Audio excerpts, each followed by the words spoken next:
New this morning, as a veterinarian shortage continues across our state, vet students are getting a brand new opportunity to work in shelters. Yeah, it's a hands-on experience that will hopefully prepare them for the real world. So Whitney went to the Humane Society to get a first-hand look at this. Good morning. Hey, good morning, guys. So this is certainly some real hands-on experience here. Veterinary students at the University of Arizona are now getting that experience at the Arizona Humane Society here in Phoenix. Now, the hope is the new program will prepare them for kind of the reality of the job, prevent some of that burnout, and expose them to the many opportunities there actually are in shelter medicine. So I shadowed two U of A students who are in their final year of veterinary school.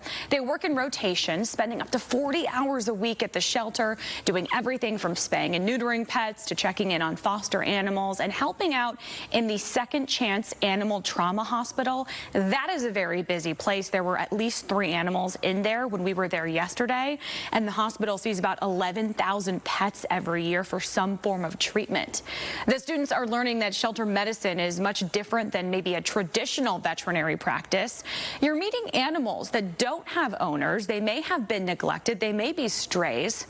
The most eye-opening part of the rotation so far, shadowing the field crews who actually go out in our community to help the animals from hoarding situations, the heat, and much more. And then field was very eye-opening, kind of like heartbreaking, but at the same time, it's necessary to go through that as a veterinarian, because I think working GP or emergency, we don't see that. They're so stoic. They hide when they're in pain, like they don't show you. So it's really cool to get to know the signs for when they do need help and be able to help them since they can't ask for help. And then to be able to see them get better is incredibly rewarding.